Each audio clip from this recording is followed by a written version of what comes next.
Good morning friends. स्वागत है आपका हमारे यूट्यूब चैनल जीएस कैप्सूल में। आई होप आप सभी लोग अच्छे होंगे और आपकी तैयारी अच्छी चल रही होगी। फ्रेंड्स, अगर आप लोग चैनल पर नए हैं तो रेगुलर करंट अफेयर्स और एग्जाम अपडेट्स के लिए चैनल को सब्सक्राइब कर लीजिएगा। 1 से 9 जून तक का जो वीकली करंट अफेयर्स क्विज है वो ऑलरेडी मैं अपने चैनल पर डाल चुका हूं, तो आप प्लीज जाकर उस क्विज को देख लीजिए। उसमें लगभग 50 प्रश्न हमने डिस्कस किए हैं जो पूरे हफ्ते चर्चा में थे। उसका फ्री पीडीएफ आपको मेरे टेलीग्राम ग्रुप में मिल जाएगा, तो उससे आप अपना रिवीजन अच्छे से कर सकते हैं। तो चलिए शुरू करते हैं। बायो इंटरनेशनल कन्वेंशन 2024 का आयोजन यहाँ किया गया। तो देखिए इंपॉर्टेंट है, क्यों? क्योंकि जो बायो इंटरनेशनल कन्वेंशन है ये दवाइयों से संबंधित सबसे बड़ी वैश्विक प्रदर्शनी मानी जाती है दुनिया के ग्लोबल लेवल पर। ठीक है, तो ये सैन डिएगो यूएसए में अभी आयोजित की गई और इसमें देखिए सबसे इंपॉर्टेंट क्या है, एक बायो फार्मास्यूटिकल अलायंस लॉन्च किया गया है जिसका इंडिया भी एक भाग है, इसलिए हमारे लिए बहुत इंपॉर्टेंट है। आपसे सीधे जरूर पूछ सकता है कि बायो फार्मास्यूटिकल अलायंस में कौन सी कंट्रीज शामिल नहीं है। तो ये सैन डिएगो यूएसए में हुआ, इसके बारे में थोड़ा सा देखते हैं। भारत, संयुक्त राज्य अमेरिका, दक्षिण कोरिया, जापान और यूरोपीय संघ, तो ये टोटल 5 कंट्रीज का ये जॉइंट इनिशिएटिव है। 4 इसमें कंट्री है और एक आपका यूनियन है पूरा, ने बायो फार्मास्यूटिकल अलायंस की शुरुआत की है। देखिए इसको जरूर आप याद कर लीजिए, ये इंपॉर्टेंट है। जिसकी पहली बैठक सैन डिएगो यूएसए में बायो इंटरनेशनल कन्वेंशन 2024 के दौरान हुई, जो दुनिया की सबसे बड़ी दवा प्रदर्शनी है। तो देखिए बायो फार्मास्यूटिकल्स क्या होते हैं। फार्मास्यूटिकल्स आप सभी को पता होगा, इसका अर्थ होता है दवाइयां। बायो का यहां पर मतलब है बायोटेक्नोलॉजी। ठीक है, बायोटेक यानी ऐसी दवाइयां जो बायोटेक्नोलॉजी का यूज कर कर प्रोड्यूस की जाती हैं, उसका एक ये अलायंस है। क्योंकि इंडिया को देखिए पूरे ग्लोबल लेवल पर माना जाता है pharmaceutical factory of the world, क्योंकि इंडिया में दवाइयों का प्रोडक्शन बहुत ज्यादा होता है और हम कुछ बेसिक दवाइयां एक्सपोर्ट भी करते हैं, स्पेशली अफ्रीकन कंट्रीज और यूएसए वगैरह में भी। तो ये हमारे लिए काफी इंपॉर्टेंट है। इसके अलावा कुछ और जो अभी एग्जीबिशन या समिट या कॉन्फ्रेंस हुई है उसको देख लेते हैं। पहली Indo Pacific economic framework for prosperity, देखिए आईपीईएफ इसको शॉर्ट में बोला जाता है। इसकी अभी पहली क्लीन इकोनॉमी इन्वेस्टर फोरम यानी मंच, फोरम का अर्थ होता है हिंदी में मंच, ये पहली मीटिंग इसकी आयोजित की गई कहां पर? सिंगापुर में। सिंगापुर में ही अभी एक और इंपॉर्टेंट मीटिंग हुई है, कौन सी? Shangrila dialogue. शंग्रीला डायलॉग कहां पर हुआ? सिंगापुर में हुआ। सिंगापुर में एक होटल है शंग्रीला होटल, वहां पर यह आयोजित की गई थी। आप मुझे कमेंट करके बताइए इसका कौन सा संस्करण था ये। ठीक है, ये इंपॉर्टेंट प्रश्न है। 33वां अरब लीग कॉन्फ्रेंस कहां पर हुआ? बहरीन की राजधानी मनामा में हुआ। इंटरनेशनल कॉन्फ्रेंस और न्यूक्लियर सिक्योरिटी ऑस्ट्रिया की राजधानी वियना में हुआ। और देखिए वियना इंपॉर्टेंट क्यों है, यहां पर अगर आपसे पूछा जाए किसका हेडक्वार्टर है तो IAEA international atomic energy agency, IAEA का जो हेडक्वार्टर है वो वियना में ही स्थित है, इसलिए न्यूक्लियर सिक्योरिटी से संबंधित जो समिट हुई है वो वियना में ही आयोजित की गई है। 10th वर्ल्ड वाटर फोरम या 10वां विश्व जल मंच, ये कहां पर आयोजित किया गया? इंडोनेशिया की बाली में। और ये यहां पर इंपॉर्टेंट क्यों है, यहां पर वर्ल्ड बैंक ने एक रिपोर्ट जारी की है जिसका शीर्षक है वाटर फॉर शेयर्ड प्रॉस्पेरिटी। इस शीर्षक से विश्व बैंक ने जल से संबंधित एक रिपोर्ट जारी की है। World future energy summit Abu Dhabi UAE में हुई। First summit on clean cooking in Africa, ये पेरिस में आयोजित की गई। 60 से ज्यादा देशों के प्रतिनिधियों ने इसमें पार्टिसिपेट किया। World hydrogen summit Rotterdam Netherlands में। इसके अलावा वर्ल्ड एनर्जी कांग्रेस, जो विश्व एनर्जी कांग्रेस है, ये भी आपकी रॉटरडैम नीदरलैंड में ही आयोजित की गई थी। तो ये कुछ अभी समिट चर्चा में रही जिनका रिवीजन हमने किया। 900 मेगावाट की अरुण 3 जल विद्युत परियोजना किस देश में बनाई जा रही है? तो इंडिया और नेपाल जॉइंटली इसको डेवलप कर रहे हैं। इंडिया की जो सतलुज जल विद्युत निगम है ये इसको जापान में डेवलप कर रही है। अभी यहां पर एक इंपॉर्टेंट टनल का निर्माण किया जाना था इस परियोजना में, तो उसका निर्माण सक्सेसफुली कर लिया गया है। तो ये आप याद रखिएगा, इंपॉर्टेंट है। और एक वजह से और इंपॉर्टेंट है, बनने के बाद ये नेपाल का largest hydro electric power project होने वाला है। ठीक है, इसका कुछ शेयर इंडिया को भी मिलेगा जो परचेज पावर एग्रीमेंट होते हैं या पावर शेयरिंग एग्रीमेंट होते हैं उसके तहत। थोड़ा सा देख लेते हैं। पूर्वी नेपाल में भारतीय सहायता से निर्मित 900 मेगावाट की अरुण 3 जल विद्युत परियोजना ने हाल ही में एक सुरंग के निर्माण के साथ एक महत्वपूर्ण उपलब्धि हासिल की है। इसके बारे में थोड़ा सा देख लेते हैं। अरुण सबसे इंपॉर्टेंट है, किसकी सहायक नदी है? कोसी की एक सहायक नदी है, इसके ऊपर ये बनाया जा रहा है और पूरा होने के बाद यह नेपाल की सबसे बड़ी जल विद्युत फैसिलिटी या हाइड्रो इलेक्ट्रिक फैसिलिटी होगी। इसके अलावा देखते हैं कुछ और डैम्स जो अभी चर्चा में रहे हैं, वो इंपॉर्टेंट है। Lower Subansiri hydro electric power project, तो ये असम में बन रहा है, सुबनसिरी नदी के ऊपर। सुबनसिरी जो है ये ब्रह्मपुत्र की एक सहायक नदी है और ऑलमोस्ट जो अरुणाचल प्रदेश और असम का बॉर्डर है वहां पर ये बनाया जा रहा है, लेकिन असम में ये स्थित है। इसमें देखिए 250 मेगावाट के 8 टरबाइन होंगे और लगभग 2000 मेगावाट का ये पावर प्रोजेक्ट होने वाला है, तो काफी बड़ा पावर प्रोजेक्ट है। इसके अलावा मित्सोन डैम, ये म्यांमार में बन रहा है इरावाड़ी नदी के ऊपर। और क्यों चर्चा में है? ये देखिए प्रोजेक्ट पुराना है, लोगों के विरोध के कारण इसे आगे नहीं बढ़ाया गया था और ये चाइना म्यांमार में डेवलप करेगा, लेकिन अब वहां पर आपको पता है मिलिट्री जनता या मिलिट्री का शासन चल रहा है, तो अब दोबारा से इस प्रोजेक्ट को वहां पर रिवाइव करने की बात की जा रही है। तो चाइना इसको डेवलप करेगा म्यांमार में। उजानी डैम महाराष्ट्र में भीमा नदी के ऊपर है ये और महाराष्ट्र के सोलापुर में ये पड़ता है। तो देखिए इसका जो बैक वाटर है, डैम के पीछे जो पानी रोका जाता है, वहां पर एक नाव पलट गई थी और वहां पर कुछ लोगों की उसमें मृत्यु हो गई थी, इस वजह से चर्चा में ये था। मुल्ला पेरियार डैम, ये केरल और तमिलनाडु के बीच हमेशा से वाटर शेयरिंग को लेकर विवाद का विषय बना हुआ है। केरल की सबसे लंबी नदी पेरियार नदी के ऊपर ये निर्मित है, इसको आप याद रखिएगा। एक जियोलॉजिकल सर्वे ऑफ इंडिया की रिपोर्ट आई थी जिसको लेकर दोनों के बीच में अभी विवाद गहरा गया था, इस वजह से ये चर्चा में है। और पेरियार नदी कहां से होकर गुजरती है? जो पेरियार नेशनल पार्क है उससे होकर ये गुजरती है। तो पेरियार नेशनल पार्क आपका केरल में ही स्थित है।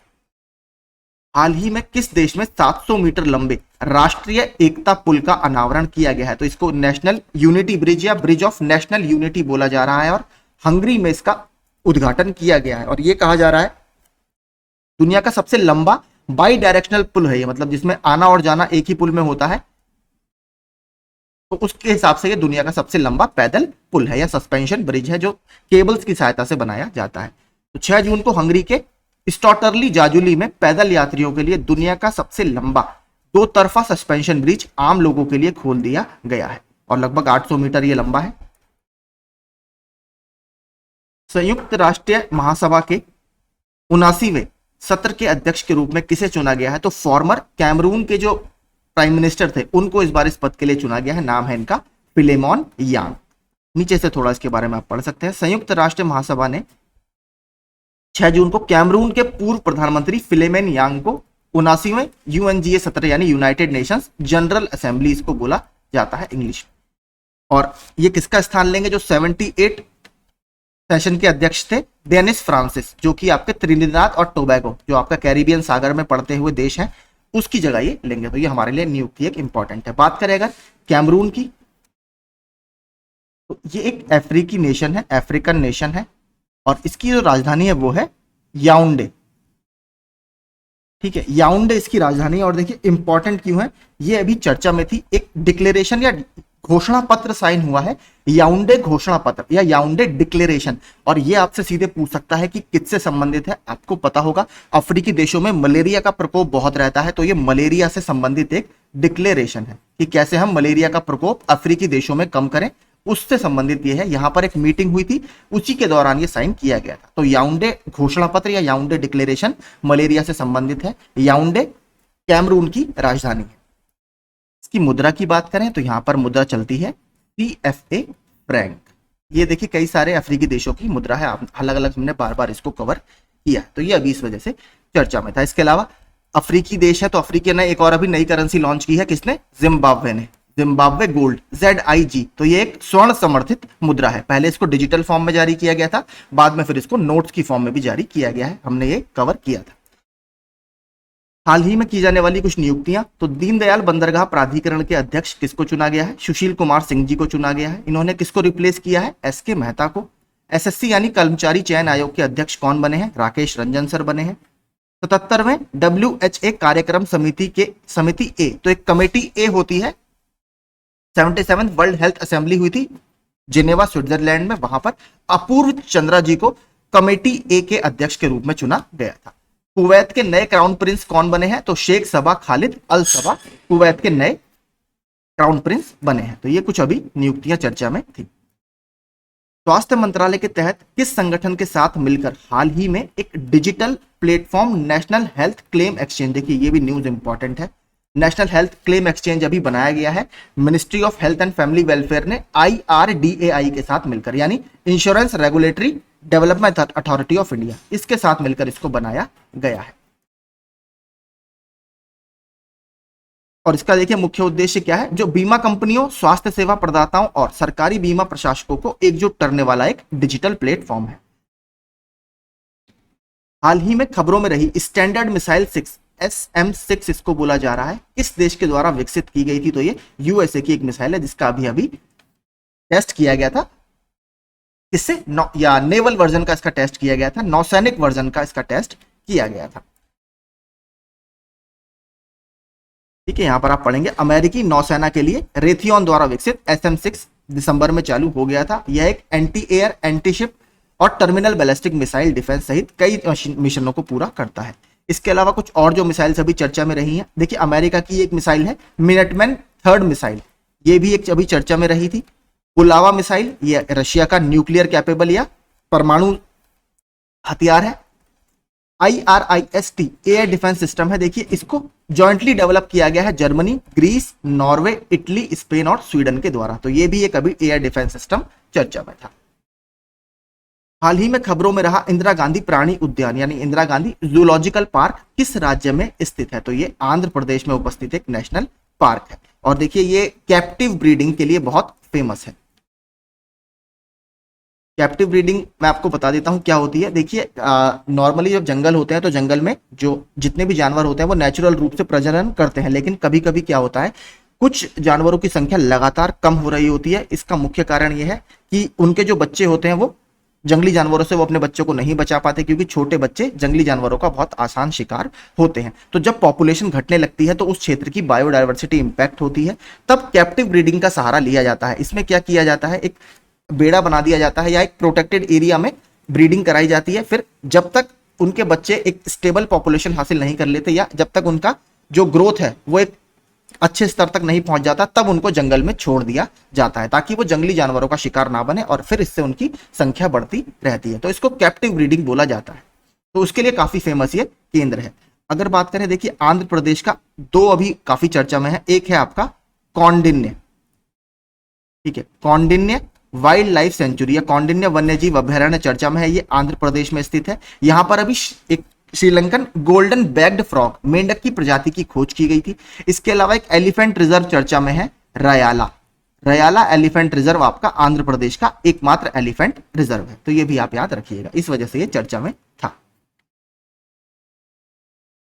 विश्व महासागर दिवस हर साल 8 जून को मनाया जाता है। विश्व महासागर दिवस 2024 का विषय क्या है, तो इसका विषय है अवेकन न्यू डेप्थ्स। देखिए काफी इंपॉर्टेंट है, क्यों, क्योंकि आपको पता है जो समुद्र होते हैं वो कार्बन डाइऑक्साइड का सिक्वेस्टर करते हैं या उसको अवशोषित करते हैं। तो लेकिन जब जैसे जैसे टेम्परेचर बढ़ रहा है क्लाइमेट चेंज के कारण, समुद्रों के कार्बन डाइऑक्साइड को अवशोषित करने की क्षमता कम होती जा रही है। अगर हिंदी में आप देखेंगे तो नई गहराई को जागृत करें, ये इसका हिंदी में थीम है। आप इंग्लिश में ही देखिए, थीम याद किया कीजिए, वो ज्यादा बेटर रहता है। और इसकी जो स्थापना देखिए क्या था, 1992 में जो आपका रियो डी जेनेरो में अर्थ समिट हुई थी, पृथ्वी शिखर सम्मेलन हुआ था, उसमें इसकी परिकल्पना की गई थी। बाद में 2008 में इसको आधिकारिक रूप से संयुक्त राष्ट्र की मान्यता प्राप्त हुई है। कुछ और जो दिवस चर्चा में है जून में वो देखते हैं। वर्ल्ड मिल्क डे 1 जून को मनाया जाता है। भारत में क्या संबंधित है, व्हाइट रिवॉल्यूशन या श्वेत क्रांति आपकी दूध से ही संबंधित है।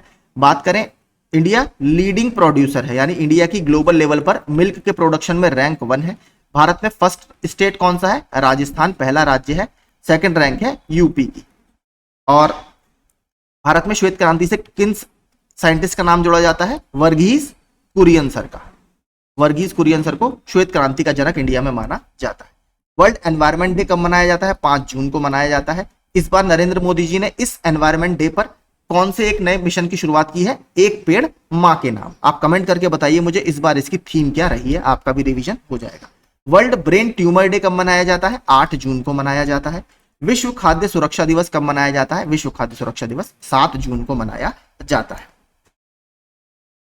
EY world entrepreneur of the year 2024 से किसे सम्मानित किया गया है, तो ये वेलायन सुबैया जी को इस अवार्ड से सम्मानित किया गया है। इसके अलावा कुछ और अवार्ड जो चर्चा में रहे हैं वो देखते हैं। Dilip Bose life time achievement award तो नरसिंह जी और रोहिणी लोखंडे जी को दिया गया। गुडलेप्पा हल्लीकेरी अवार्ड 2024 ये सिद्धलिंगा पट्टाना शेट्टी जी को दिया गया।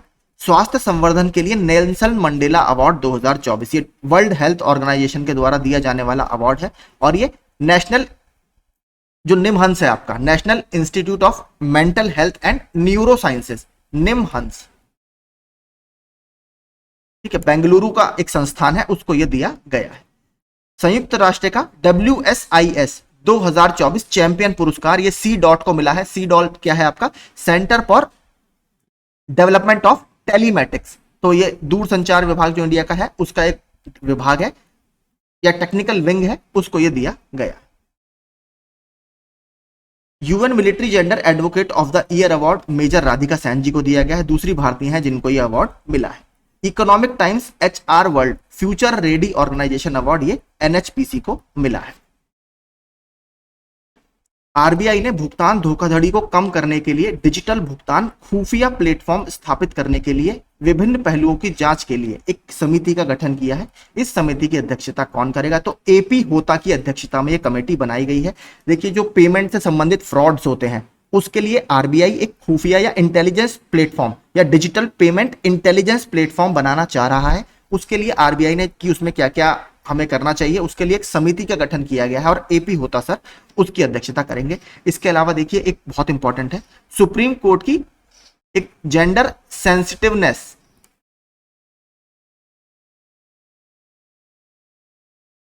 कमेटी बनाई गई है और इसकी अध्यक्षता कौन कर रही है, जस्टिस हिमा कोहली मैम, ठीक है। जेंडर सेंसिटिवनेस यानी लिंग संवेदनीकरण कमेटी बनाई गई है, उसकी हिमा कोहली मैम अध्यक्षता करेंगी। मेंबर के रूप में इसमें जस्टिस BV नागरत्ना मैम को इन्वॉल्व किया गया है, तो ये भी आप याद रखिएगा, इंपॉर्टेंट कमेटी है। यहां पर इसके बारे में आप पूरा पढ़ सकते हैं, फ्री PDF से आप इसको पढ़ लीजिएगा। हाल ही में किस संस्थान ने विश्व धन रिपोर्ट यानी वर्ल्ड वेल्थ रिपोर्ट 2024 जारी की है, तो ये कैप जेमिनी रिसर्च इंस्टीट्यूट के द्वारा जारी की गई है।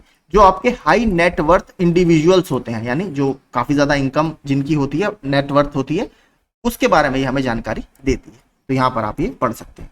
इसके अलावा कुछ और जो रिपोर्ट्स चर्चा में रही है वो हमारे लिए इंपॉर्टेंट है। बाल पोषण रिपोर्ट, इंग्लिश में इसको चाइल्ड न्यूट्रिशन रिपोर्ट बोला जाता है, ये यूनिसेफ के द्वारा बताई जाती है। State of the ocean report, तो ये यूनेस्को का एक विंग है, IOC इंटर गवर्नमेंटल ओशियनोग्राफिक कमीशन, वो इसको जारी करता है। 8 जून को जो हमने कवर किया था अभी विश्व महासागर दिवस, उस दिन ये रिलीज की गई थी। वाइल्ड लाइफ क्राइम रिपोर्ट, जो वन्य जीव से संबंधित क्राइम की रिपोर्ट होती है, वो United Nations office on drug and crime ये इसको जारी करता है, तो ये रिपोर्ट सभी चर्चा में रही है।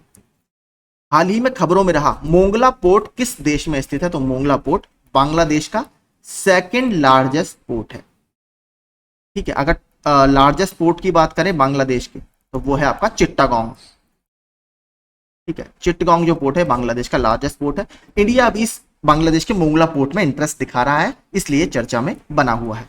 यहां पर आप थोड़ा सा इसके बारे में देख लेते हैं।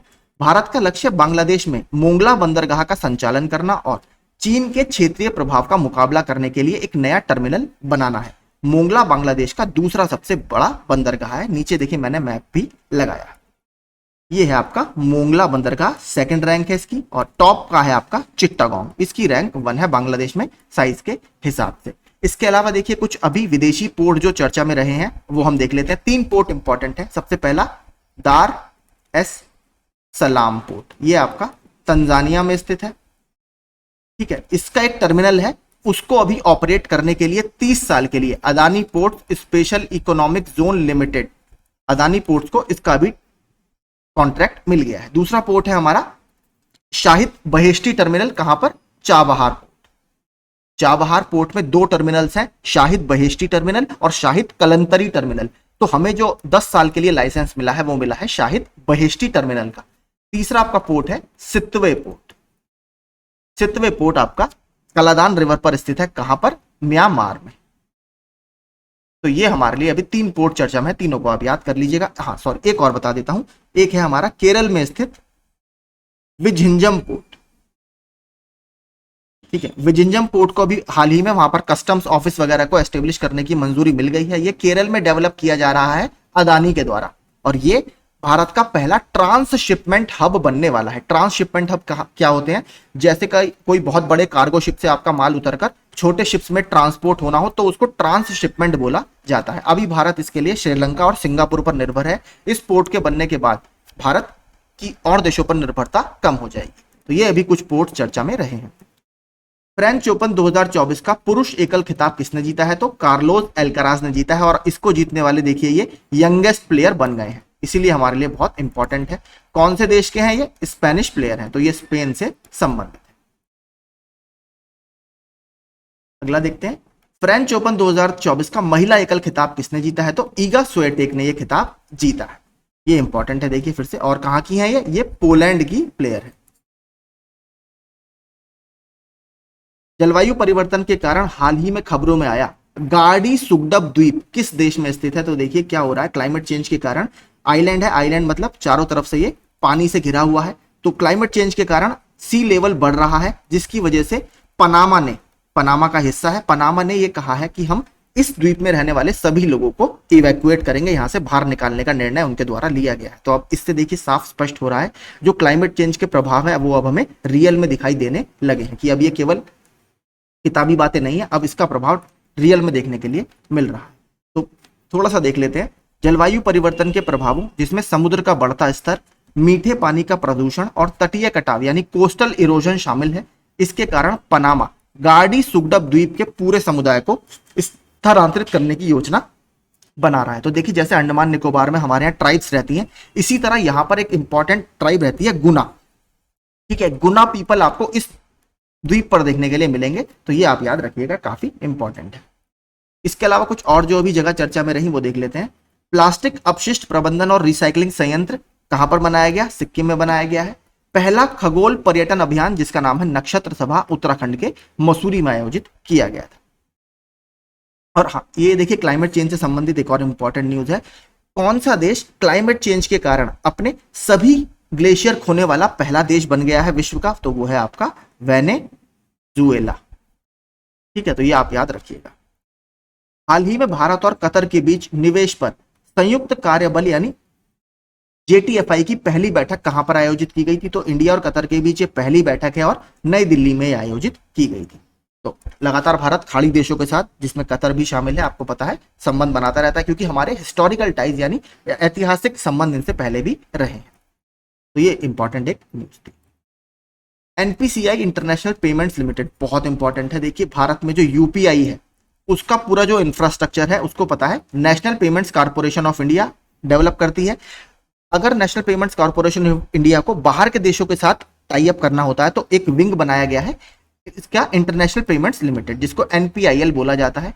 इसने हाल ही में UPI भुगतान को सक्षम करने के लिए किस दक्षिण अमेरिकी देश से हाथ मिलाया? और देखिए इंपॉर्टेंट क्यों है, ये पहला साउथ अमेरिकी देश है जिसने UPI पेमेंट सर्विस को अपनाया है, और ये है आपका पेरू।